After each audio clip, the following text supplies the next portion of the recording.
Okay, class, before we start, let us stand and feel the presence of Almighty God with the help of the song.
Good morning, class.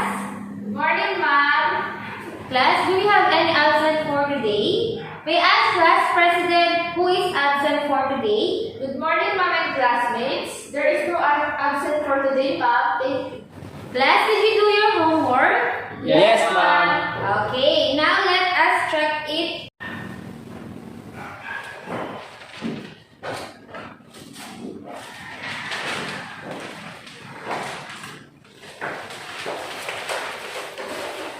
Now let us have short review about circulatory system that we are discussed yesterday. Kindly raise your hand if you know the answer, class, okay?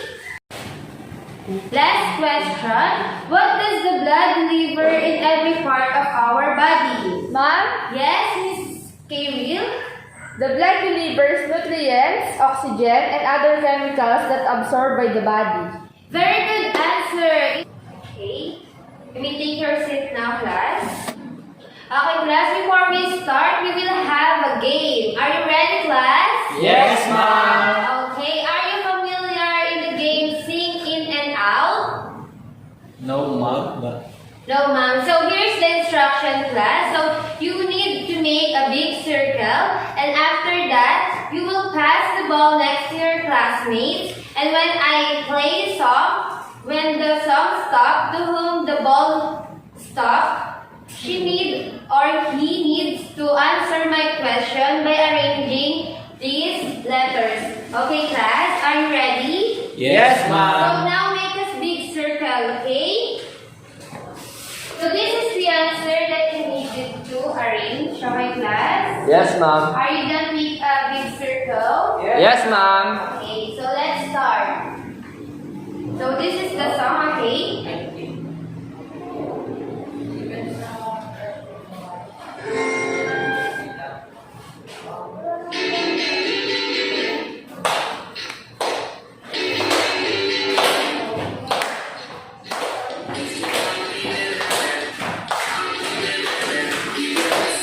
When I stop the song, okay, you will answer my question, okay?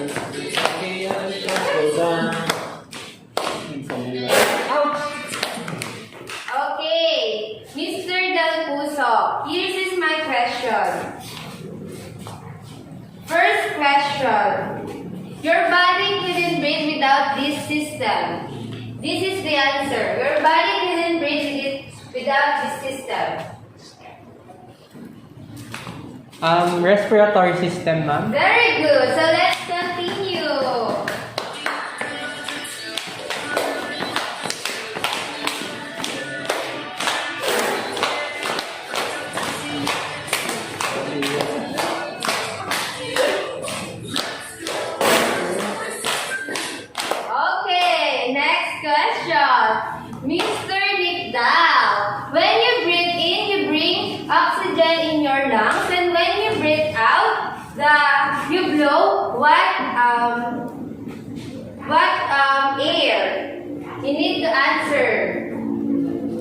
Carbon dioxide, ma'am. Very good, you're correct. So let's continue then.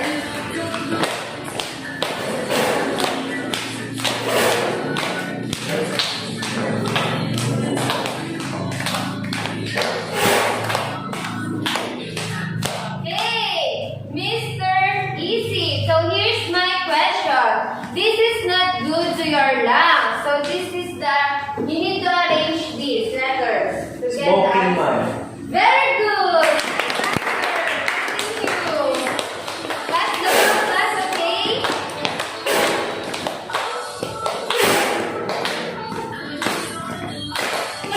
Okay.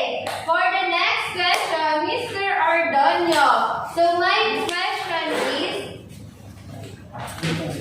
this is the condition which your airways becomes narrow and swell. So arrange these letters to get the answer. Ma'am, I think it's asthma. Very good. That's answer. So let's continue for the last question.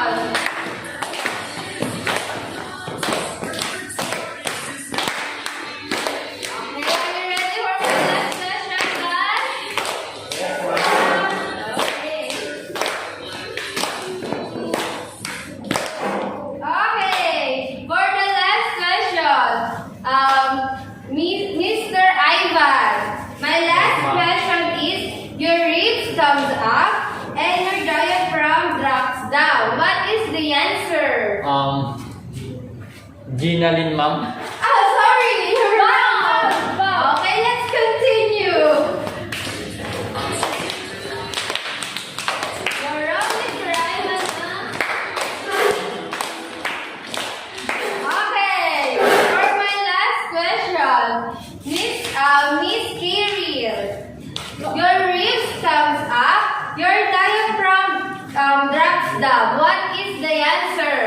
I think inhaling, ma'am. Very good. Answer. Okay. You may take your seats now. Did you enjoy the game, class? Yes, ma'am. Very good. So what comes on your mind when you're arranging and answer my question? Ma'am, Okay, Mr. Redoño. I think it's all about respiratory system, ma'am. Very good. You are correct. So our topic for today is about respiratory system. Yes, ma'am. Oh, yes.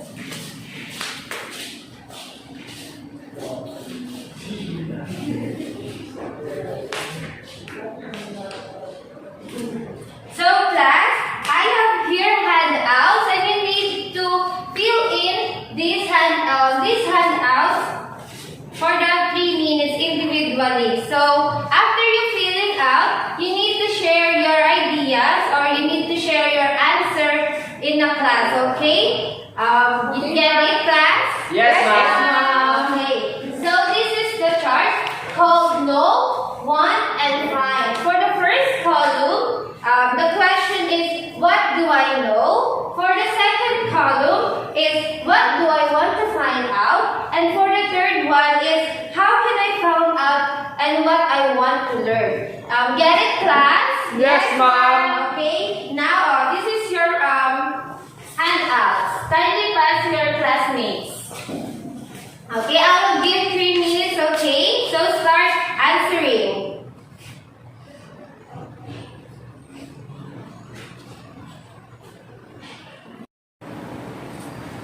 Are you done, class? Yes, ma'am. Okay, so let's start our sharing. Who wants to be a first volunteer? Ma'am. Okay, Miss Karen.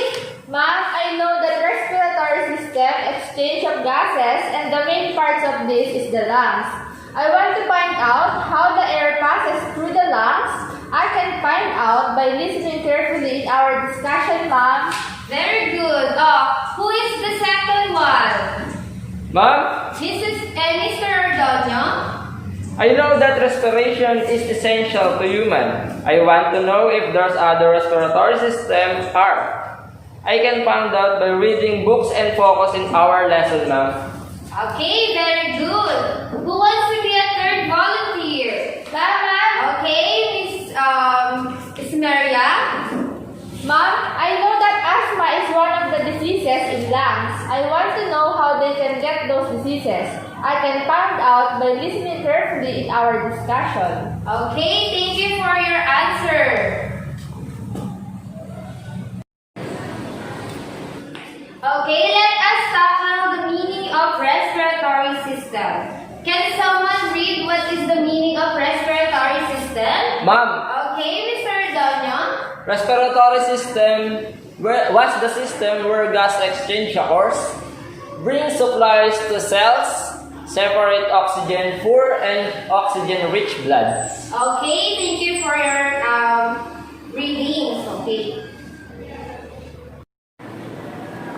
I have a fun facts here, class. Are you ready for my fun facts? Yes, ma'am. Okay, my fun facts is, did you know that some people can hold their breath within 20 minutes? Yes, ma'am. Okay, so free divers who practice sports diving have a technique called hyperventilation. So, Mr. Denmark Steve currently holds the Guinness records for the longest free dive. He held his breath underwater for 22 minutes. Can you hold your breath for more than 22 minutes, class? No, ma'am. Okay, me too. Because you are already know the meaning of respiratory system, so now let us tackle what is the part or what are the parts of respiratory organs. Okay? Trachea. It's the empty tube that serves a passageway of the lungs. Okay? Who wants to read the meaning of bronchi? Ma'am, Okay, Miss Carrie. bronchi are the hair-like tubes that connect to the alveoli. Okay. Miss Carrie, can you go here in the front and point out where is the bronchi? Here in the diagram, here in the picture. Here, ma'am. Very good. You're correct. Okay, and the third one, alveoli. Who wants to read? Ma'am. The meaning of alveoli. Okay, Mr. Lars. Alveoli is the air sac that allows the gas exchange in the lungs. Can you point out where is alveoli here in the picture? Yes, ma'am. Okay.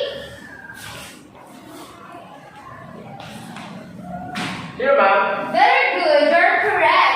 And the last one is the lungs. Lungs are the primary organs of respiratory system, pair of spongy air-filled organs. Who wants to point out where is the lungs here in the diagram or in the picture? Ma'am, Okay, Miss Carrie.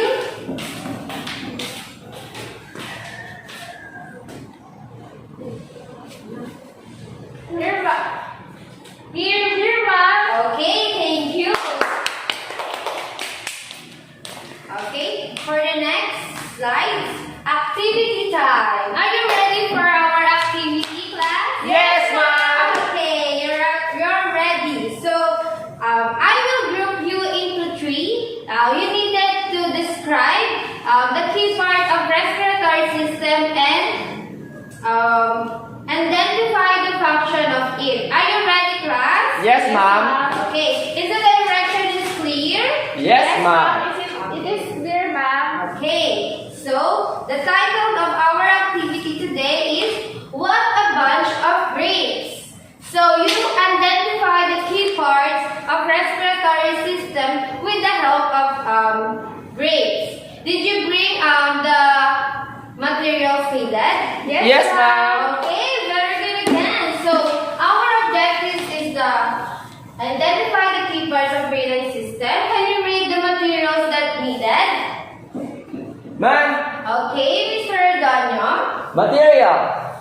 First, bunch of grapes or any other bunch of fruits or vegetables such as arrowsap or lato. Okay. Seaweeds. Okay, ma'am. For our procedure, can you read the first procedure? Ma'am, Okay, Miss Princess. hold up the bunch of grapes. Let the bunch of grapes represent the breathing system, ma'am. Okay, the second one. Within your group, Locate the part of the breathing system, that main system as a trachea, the large branch systems as the bronchial, and all the little systems as bronchioles. The individual grapes are the air sacs or alveoli. Okay. And for the fourth one and the last, Trace the pathway of oxygen using the bunch of grapes model. Note that air moves from the nose, nasal cavity, and mouth oral cavity to the trachea, bronchi, bronchioles, and then into the alveoli air sacs. The air we breathe carries the gas oxygen. When we breathe, the oxygen goes to the lungs. okay, very good. Thank you for your wonderful reading. Thank you. So, here is the question that needed to answer, class. So, the first question is, what does the each part of the bunch of grapes model represent in relation in the breathing system? The second one is, how will you describe the pathway of oxygen in the breathing system? And the last one is, what will happen if one part of the system fails to carry out its function properly? Okay, did you understand the question, class? Yes, ma'am. Is the procedure is clear, class? Yes, ma'am. Okay, class, before we proceed, what are the standards needed to observe during an activity? Ma'am, Yes, Miss Kayril? standards to be observed. Share your ideas and follow the steps in performing activities. Correct. What else? Ma'am, Yes, Mr. Donyo? cooperate with the group mates to the activity, ma'am. Okay, thank you. What else? Ma'am, Okay, Mr. Ivan? work quietly, ma'am. And the last one? Okay, Mr. Easy? Number 4, perform the activity with caution. Nice answer. Okay, class, remember that do not eat the grapes until the work or your activity did not finish. Is it clear, class? Yes, ma'am. I will give you 10 minutes to perform or do the activity, and after that, you will share your answer. Is it clear, class? Yes, ma'am. Okay, thank you. Are you done, class? Yes, ma'am. Okay, so let's start the question and answer. Who wants to read the question number 1? Ma'am, Okay, Mr. Donyo? what does each part of the branch of grapes model represent in a relation in the breathing system? So what is the answer of your group for question number 1? Ma'am, Okay. the main system is trachea. Two large branch systems with the bronchi. Little system are the bronchioles. Individual grapes is alveoli. Okay, very good. Okay, for second one, the question is, how will you describe the pathway of oxygen in the breathing system? What is the answer of group 2? Ma'am, Okay, Miss Kayril? from the nose and mouth, oxygen travels to the trachea, bronchi, bronchioles, and then in alveoli. Okay, very good. And the last question, who wants to read the question number 3? Okay, Miss Isim? Mr. Isim? Sorry. Number 3, what will happen if one part of the system fails to carry out its function properly? Okay, what is the answer of your group, Mr. Isim? Ma'am, the other parts of the breathing system will not be able to carry out corresponding functions as well, and the whole respiratory system will be affected. Okay, did you enjoy the activity, class? Yes, ma'am. Okay, thank you. Now you may take your seat and please arrange your chairs, okay? Thank you for your cooperation, class. For our next activity, class, it is the buckled balloons. Okay. For the objectives, explain how the lungs work, describe how the movement of diaphragm helps the air go in and out of the lungs. So the materials, who wants to read the needed materials? Ma'am, Okay. our needed materials was the 2 liters empty plastic bottle, 3 balloons, 1 big, 2 small, 1 sturdy straw, 1 pair of scissors, 5 rubber bands, That's it, ma'am. Okay, thank you. Did you bring all the materials needed for this activity? Yes, ma'am. Okay, very good. So here's the procedure. First procedure, using a pair of scissors, cut the bottom out of the 2-liter plastic bottle. The second one is create 2 holes that are apart from each other in the cup of the plastic bottle. Then make sure that each hole is just big enough for the straw to fit through. Then the third one, who wants to read the third one? Okay, Mr. Lars? Stick the 2 straws through the 2 holes of the bottle cap. Okay, then the next.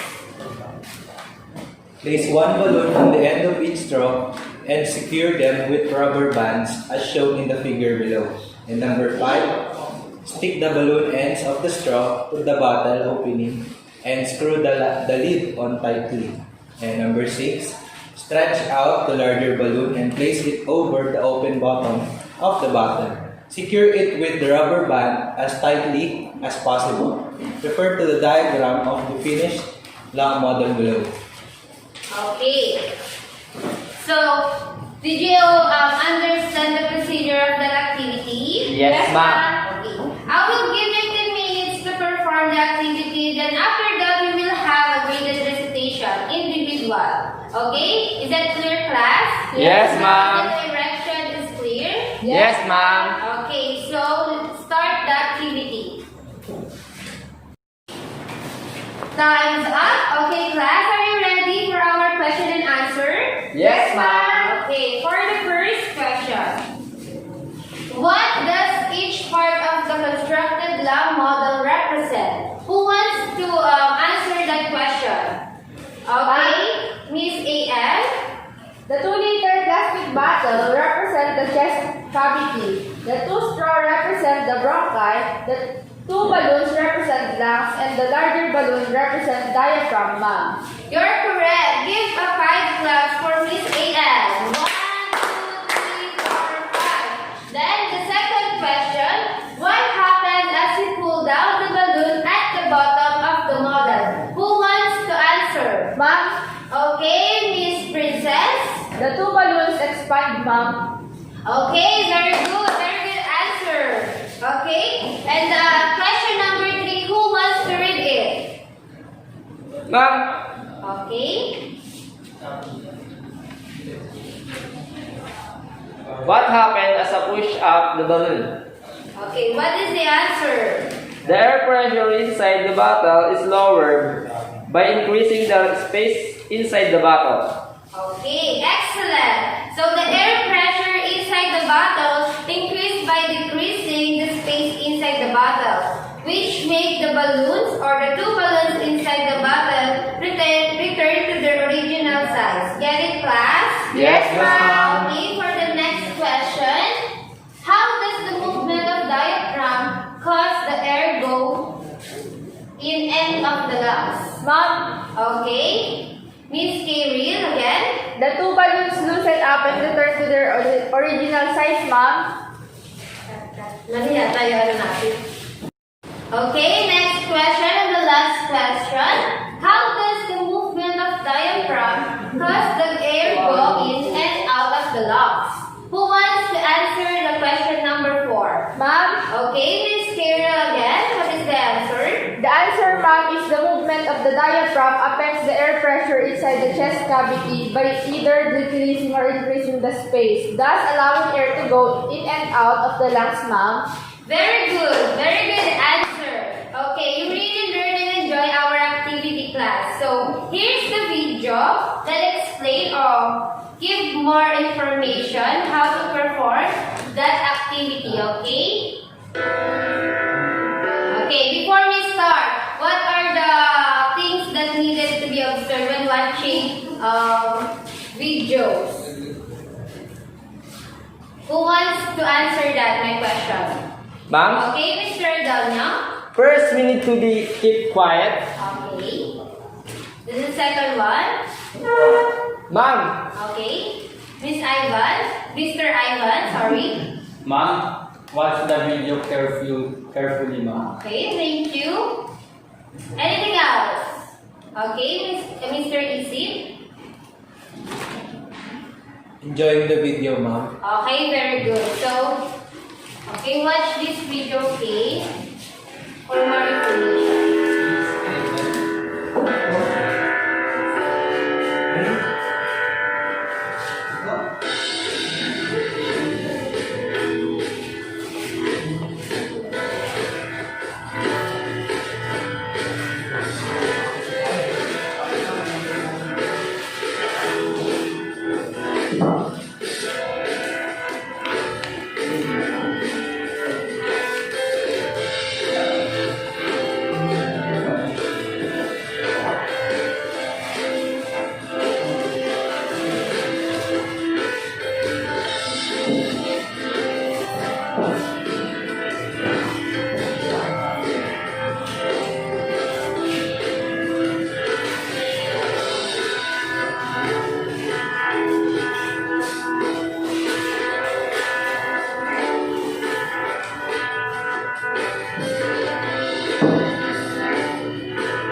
Okay, did you enjoy the video, class? Yes, ma'am. Okay, very good.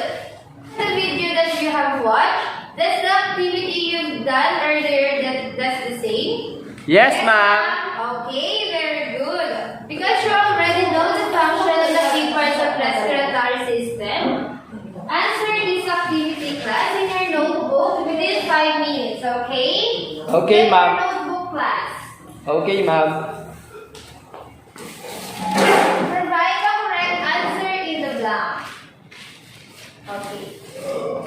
Answer this. Yes, ma'am. Mom, yes. Are you done, class? Yes, ma'am. Okay, so let us start answer the first question.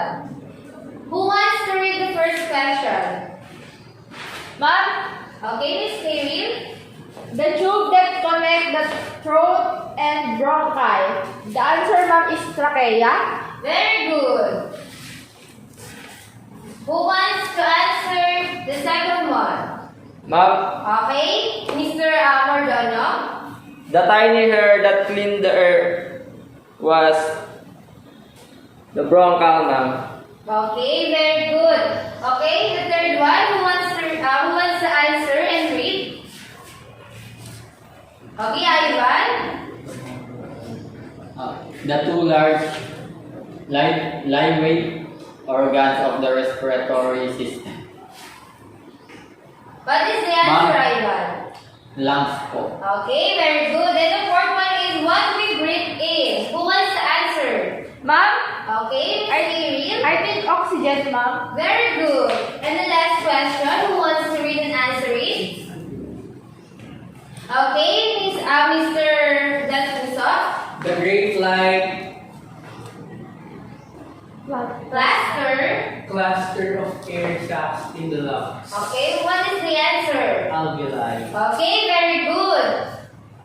Are you finished checking the answer of your classmates? Yes, ma'am. Okay, who got 5 points? Ma'am. 4 points. Ma'am. Okay, very good. It seems that you really understand our topic. Okay. Next one is respiratory diseases. Okay. Do you have any idea about example of respiratory diseases, class? Yes, ma'am. Okay. Can you give one? Lung cancer. Okay, very good. Ma'am? Next one. Asthma? Ma'am. Very good. Emphysema. Okay, thank Ma'am? you. Cough? Thank you. Pneumonia. Thank you. Ma'am. Yes, Mr. Dagusa? COVID. COVID, okay. It's a new one. Okay, Miss Kirill. Tuberculosis, ma'am. Okay, all of your answer is correct. So here's the example of respiratory diseases. First one is emphysema. Who wants to read the meaning of emphysema? Ma'am, Okay, Miss Kirill. emphysema affects alveolar tissues and alveoli gets enlarged and weakened. Okay, Mr. Dagusa, give that example, emphysema. Who wants to read the meaning of asthma? Ma'am. Okay, Mr. Dagusa, read it. Asthma, known as tusis, is a voluntary or involuntary act that clears the throat and breathing passage of foreign particles, microbes, irritants, fluids, and mucus. It is a rapid expulsion of air from the lungs. Okay, and then the third one. Who wants to read the meaning of cough? Ma'am, Okay, Mr. EJ. Cough is a condition in which your airways narrow and swell and may produce extra mucus. Okay, and the last one, the meaning of tuberculosis. Mr. Ivan. Tuberculosis, caused by tuberculosis bacteria. Okay, very good. You already know the respiratory diseases. Yes, ma'am. Now, we will have an activity. Are you ready, class? Yes, Okay, this activity will done individually. So, I prepared a short video about diseases, causes and treatment of respiratory system. After you finish the video, you need to answer the questions. Okay, class, get it? Get it, ma'am. Okay. So, what are the standard needed to observe when you watching video? ma'am, Okay, Mr. Danya. keep quiet, ma'am. Okay, very good. What else? Ma'am? Okay, Miss Kirill. Watch the video carefully, ma'am. Okay. Next, Ma'am, Mr. Danya. enjoy the video, ma'am. Okay, very good. Anything else? None, ma'am. Okay, none, ma'am. So, let's start the video, okay? Watch it carefully, okay, class?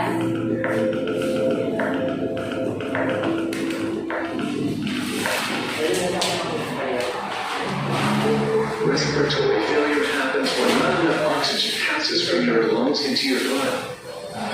Your body's organs, such as your heart and brain, need oxygen-rich blood to work well. Respiratory failure also can happen if your lungs can't remove carbon dioxide, a waste gas, from your blood. Too much carbon dioxide in your blood can harm your body's organs. Diseases and conditions that affect your breathing can cause respiratory failure. Examples include lung diseases such as COPD, chronic obstructive pulmonary disease, pneumonia, pulmonary embolism, and cystic fibrosis. Conditions that affect the nerves and muscles that control breathing, such as spinal cord injuries, muscular dystrophy, and stroke. Damage to the tissues that moves around the lungs. An injury to the chest can cause this damage. Drug or alcohol overdose. Injuries from inhaling smoke or harmful fumes. Treatment for for respiratory failure depends on whether the condition is acute, short-term, or chronic, ongoing, and how severe it is. It also depends on the underlying cause. You may receive oxygen therapy and other treatment to help you breathe.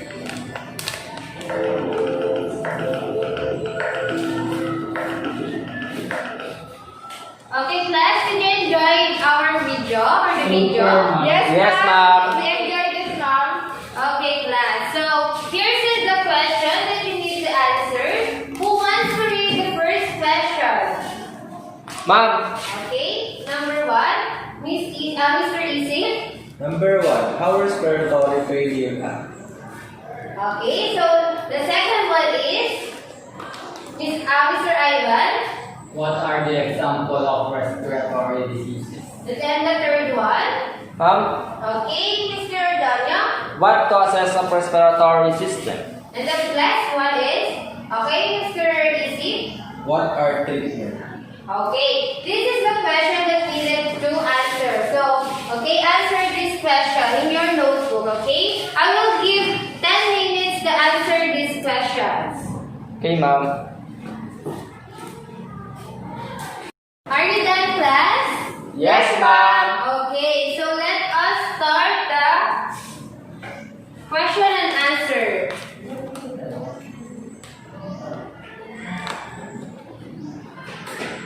Okay, for question number 1, how respiratory failure happens? Who wants to answer the question number 1? Ma'am. Okay, Miss Saint. Respiratory happens when not enough oxygen passes from lungs into blood, ma'am. Okay, very good. Okay, for question number 2, what are the examples of respiratory diseases? Ma'am, Okay, Mr. Danya.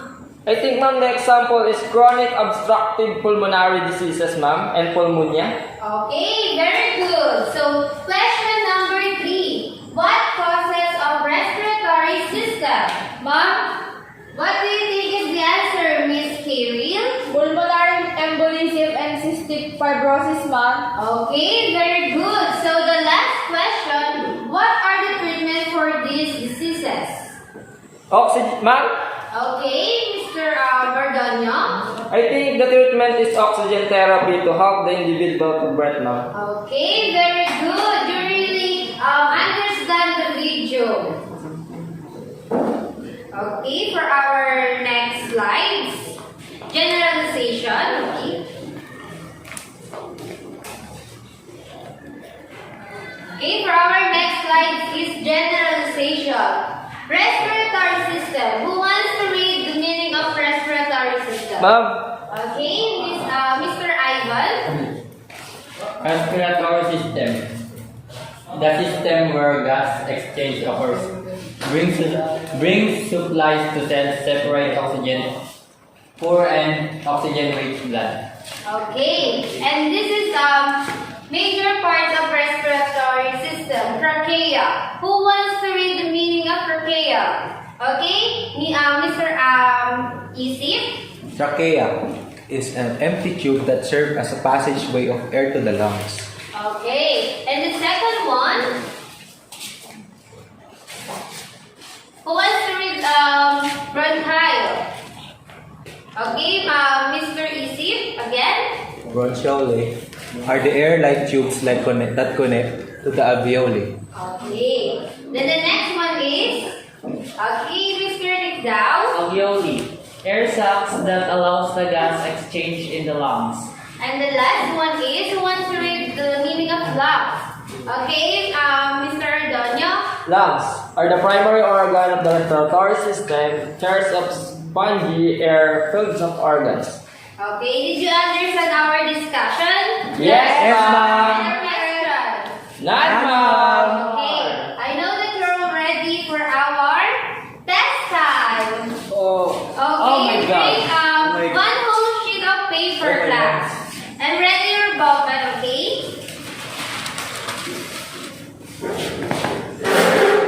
Did you ready your ball pen and paper, class? Yes, ma'am. Okay, not yet. Okay. Are you ready, class? Yes, ma'am. Okay.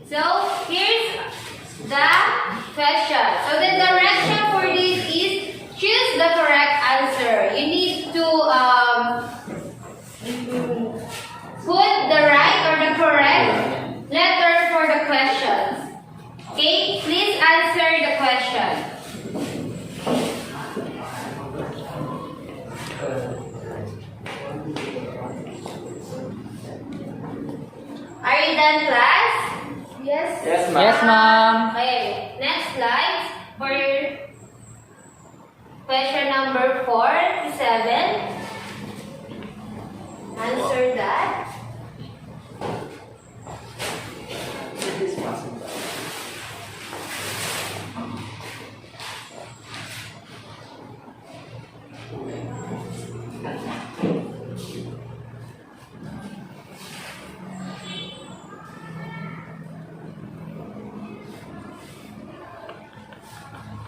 Are you done answering question number 4 to 7, class? Yes, ma'am. Okay, next slide. Question 8 to 10.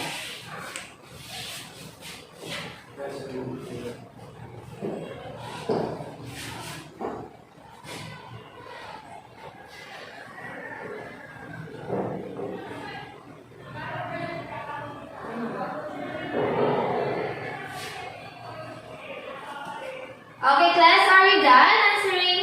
Yes, ma'am. Okay, so now exchange your paper and let us check it.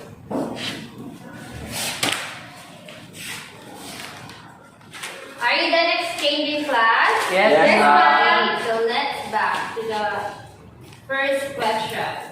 Who wants to read the first question, class? Ma'am. Okay, Mr. Nick down. Name the process of gaseous exchange in the body. Ma'am, letter B, Okay, can you read respiration. the choices, Mr. Nick down? Letter A, lymphatic system. Letter B, respiration. Letter C, cardiovascular system. Letter D, respiratory So, system. what do you think is the answer for question number 1? Letter B po, ma'am, Okay, respiration. very good. So, question number 2, who wants to read it? Okay, Mr. Lars. Number 2. Nose, larynx, pharynx, lungs, trachea, and bronchi are the parts of the respiratory system. A true, B false, So, what is the answer? A true po. Okay, very good. So, question number 3. Ma'am, Okay, Miss Kirill. in which part of the respiratory system does gas exchange take place? A. The bronchi. B. The trachea. C. The lungs. D. The larynx. What is the answer? I think the answer, ma'am, is letter C. The lungs. Okay, very good. Okay, for the question number 4, which organ is not part of the respiratory system? Letter A, the heart. Letter B, the bronchi. Letter C, the nasal cavity. Letter D, the larynx. What do you think is the answer, class? Ma'am. Okay, Mr. Nick Dow. Letter A, the heart. Okay, very good. For the 5th question, which of the following structure does not belong to the nasal cavity? A, the inferior cortex. B, the cilia. C, the mucous glands. D, the epiglottis. What is the answer? Okay, Miss Kirill. Letter A, ma'am, the inferior cortex. Okay, very good. Who wants to read the question number 6? Okay, Mr. Del Puso, read the question number 6. Which organ of the respiratory system can describe as a tube made of cartilage rings? A. Pharynx. B. Trachea. C. Larynx. D. Bronchi. Okay. What do you think is the answer? A po. Okay, very good again. So, number 7. Who Ma'am, wants to read the question number 7? Okay, Mr. Ardonio. which of the following structure is not part of the lungs? A, the alveoli. B, the bronchioles. C, the pulmonary vessel. D, the diaphragm. Okay, what do you think is the answer? I think the answer is B, ma'am, the bronchi. Okay, very good. For the next slide, question number 8.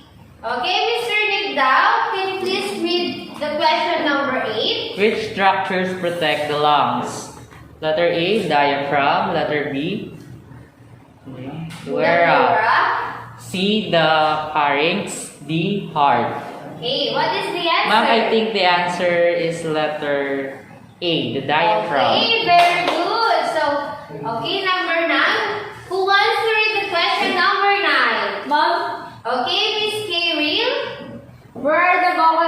located? A. In the nasal cavity, B. In the trachea, C. In the pharynx, D. In the larynx. The answer, ma'am, is in the larynx.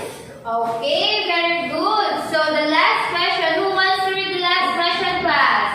Okay, Mr. Dalpuso. Number 10. The grape-like cluster of air sacs with the lungs. A. Lungs, B. bronchioles, C. heart, D. alveoli. Okay, what is the answer? D po. Okay, very good, class. Okay, are you done checking, class? Yes, ma'am. Okay. Who got the 10 points? Ma'am! Oh, very good. For the next activity, class, we will have a graded recitation. Are you ready, class? Yes, ma'am. Okay, I will give 5 minutes to review your notes. Okay, so start.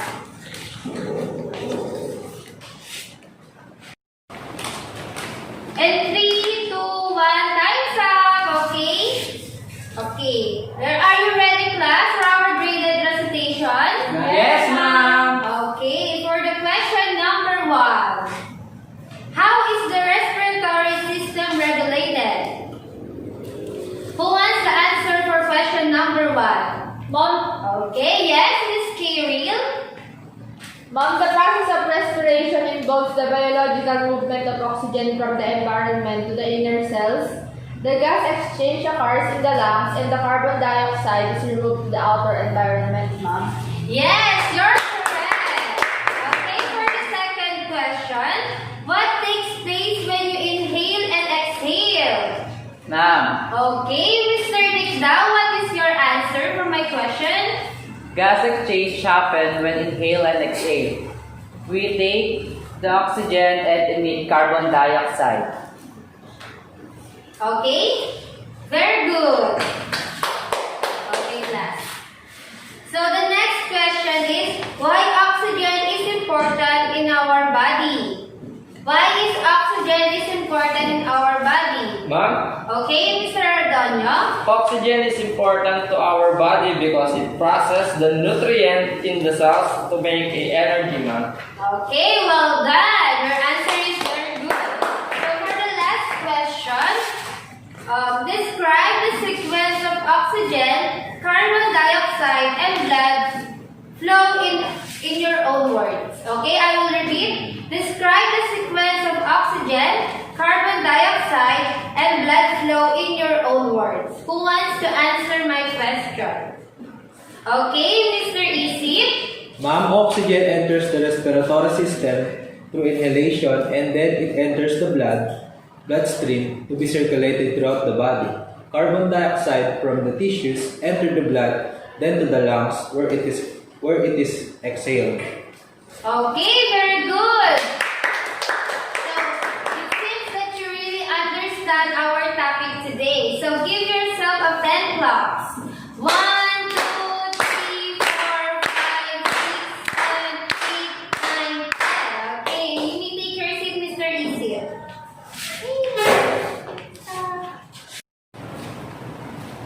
So, here's your assignment, class. Can you please read your assignment? Mr. Ardonio?